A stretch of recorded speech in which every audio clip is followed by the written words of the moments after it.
Halo Sinekrip, balik lagi sama gue Rashid Hari. Oke, jadi nih gue lagi banyak nonton ceritanya. Jadi reviewnya juga banyak. Dan kali ini gue mau ngebahas sebuah film yang kayaknya nih harus lu segerakan untuk lu tonton di bioskop ya. Kalau lu tertarik untuk nonton ini, segerakan. Sangat-sangat segerakan. Soalnya nih setelah tayang hari Jumat kemarin, gue lihat dia itu sangat-sangat sepi sih. Sepi banget.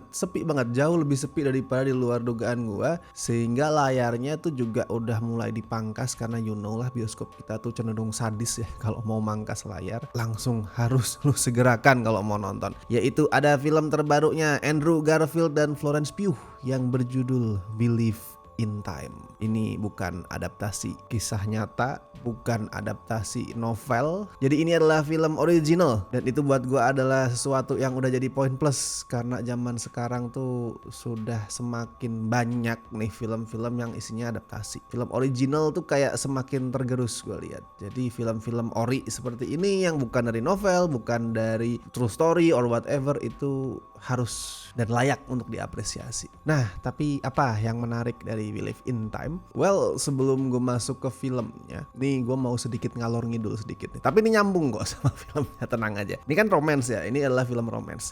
Nah, di kehidupan nyata, in real life, yang namanya hubungan cinta itu buat gue sama lah formatnya kayak cerita. Jadi kalau di cerita, di storytelling itu kan ada yang namanya format 3 babak tuh. Cerita itu dibagi di babak 1, babak kedua, babak ketiga. First act, second act, third act. Dan buat gue yang namanya hubungan percintaan, apapun itu ya, mau lu pacaran, tunangan, dan nikah, itu sama kayak cerita, sama kayak storytelling. Dia tuh punya 3 babak. Ada babak pertama, first act, itu adalah fase dimana sepasang kekasih atau suami istri itu baru ketemu, terus mengawali kisah mereka. Terus ada second act itu adalah puncak dari segala naik turun dinamika lah. Di situ pasangan akan memperjuangkan goal dari hubungan mereka tuh apa? Pengen sukses bareng misalkan, pengen happy bersama, pengen jalan-jalan keliling dunia berdua, pengen punya anak, apapun itu. Nah, di fase ini, di second act ini adalah puncak dari semua dinamika tersebut.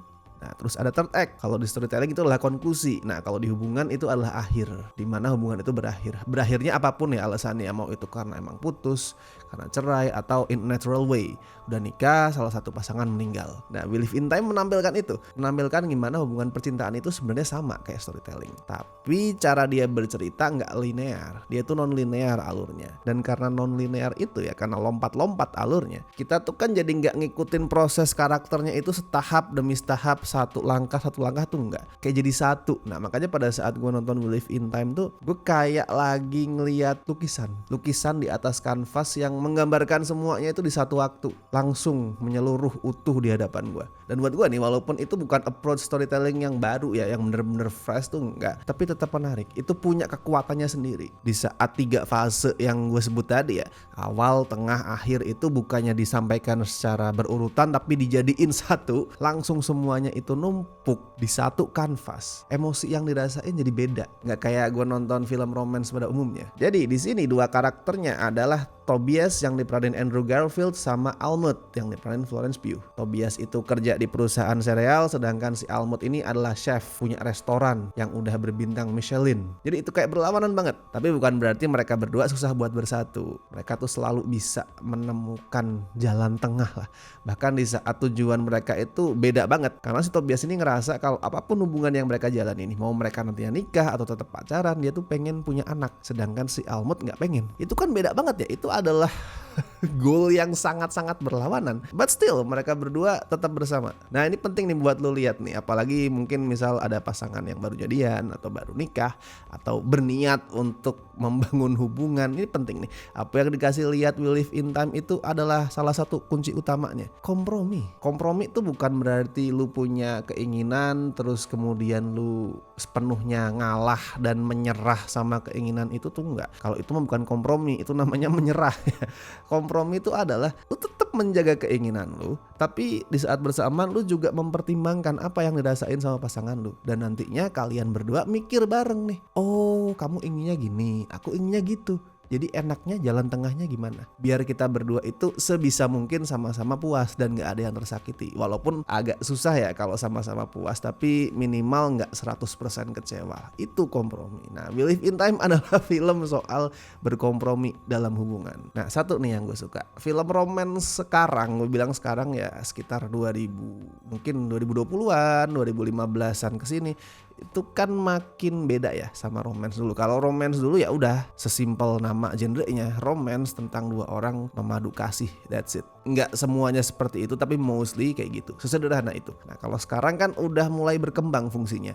Dia bukan cuma soal percintaan, tapi bisa dipakai untuk ngolah isu-isu, sampai isu yang paling sensitif sekalipun tuh bisa ada di sana. Jadi peran genrenya itu udah lebih besar lah. Itu buat gue adalah hal yang positif, sangat-sangat positif. Tapi tetap sih kadang gue tuh kangen gitu, pengen ngelihat percintaan dua orang yang green flag, yang sama-sama baik, terus mereka jatuh cinta, membangun hubungan, dan mereka happy. Gue pengen lihat yang sederhana itu. Gak ada cowok yang misoginis misalkan, gak ada cowok yang seksis, gak ada cowok patriarki, gak ada soal perselingkuhan, gak ada soal cinta segitiga, gak ada soal KDRT, gak ada soal kebejatan karakternya yang dirahasiain. Sesederhana dua orang baik hati, dua orang normal yang green flag dan saling mencintai. Itu gue kangen sama hal seperti itu. Dan Believe in Time ngasih kisah cinta yang gue kangenin itu. Ini karakternya walaupun bukan manusia sempurna ya, gak ada manusia sempurna, tapi Tobias sama Almut ini dua orang baik. Dan acting dua pemainnya, si Andrew sama Florence Pugh, itu bisa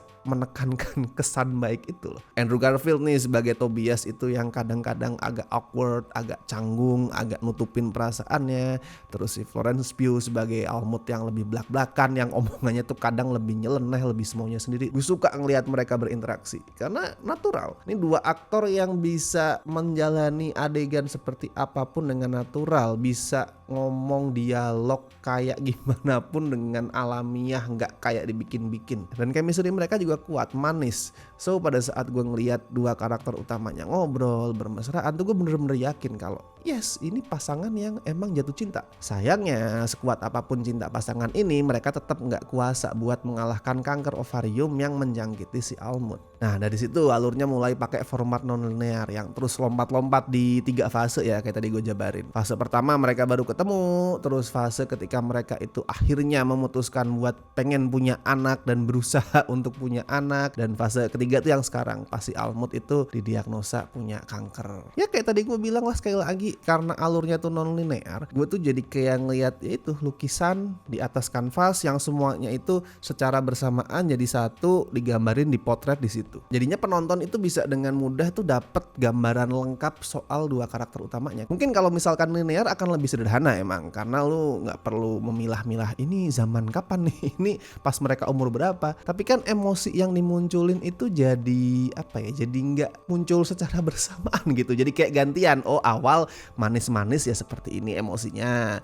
Terus yang babak kedua lagi berusaha punya anak, emosinya kayak gini. Yang babak ketiga udah kena kanker, sedih segala macam. Kan jadinya kalau linear tuh gantian-gantian ya rasa yang muncul. Tapi karena non linear jadi satu, rasa yang muncul itu juga jadi satu. Juga nggak gantian, langsung campur aduk. Makanya tadi gue pakai perumpamaan lukisan ya. Karena lukisan itu juga sama. Semua perasaan yang muncul itu jadi satu dalam satu kanvas. Oke, mungkin sampai sini beberapa dari lu akan segera ngomong, tapi kan mau kayak gimana pun penceritaannya tetap ya Believe in Time ini adalah tearjerker tuh, adalah disease porn yang intinya cuman pengen bikin penontonnya nangis dengan karakternya itu menderita penyakit kronis, cuman itu doang, apa yang spesial? Well, itu bener, tapi yang gue suka adalah nih directingnya nih, si sutradaranya John Crowley itu bisa bikin filmnya menghindari kesan yang terlalu mellow, nggak cengeng, walaupun dia itu tearjerker dibikin buat mancing air mata penonton, dia nggak cengeng, nggak terlalu mellow, nggak kerasa murahan. Jadi simpelnya gini, Believe in Time adalah tearjerker yang elegan.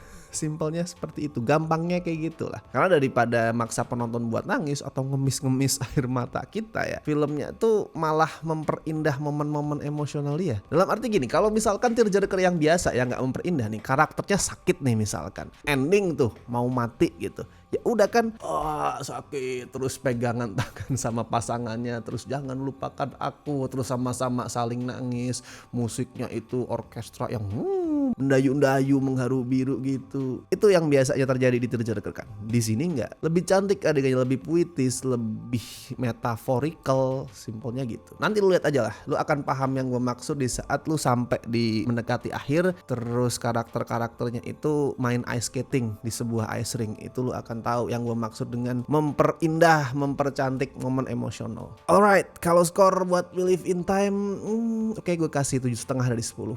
This is good, this is really good. Ini adalah tearjerker yang elegan, tearjerker yang nggak asal bikin penonton nangis. Jadi kalau lu lagi pengen dibuat nangis di bioskop, silahkan nonton ini. Kalau lu nggak suka sama film yang cengeng, juga tonton ini. Karena sekali lagi eksekusinya itu sangat-sangat tidak cengeng, sangat-sangat elegan. Dan segerakan karena layarnya udah dikit banget. Gua lupa pastinya berapa, tapi udah sangat berkurang, sepi banget soalnya. Dan buat yang udah nonton, bisa silakan bagiin review lu di kolom komentar, bebas berkomentar seperti apapun. Dan seperti biasa gue ingetin, jangan lupa like video ini, subscribe Cinecrip, dan buat teman-teman yang pengen ngebantu kami dengan kasih donasi seikhlasnya, as always ada berbagai cara, ada super thanks, Saweria, dan lu juga bisa join membership sesuai dengan tier yang telah tersedia. Dan thank you so much buat teman-teman yang masih setia join membership ya sampai hari ini, terutama beliau-beliau berikut ini dari tier Besti dan La Familia. Makasih banget. Sampai jumpa di live stream khusus membership bulanan yang akan segera diumumkan. Ditunggu aja. Oke, kalau gitu gue Rashid Haris. Sampai ketemu di review-review berikutnya.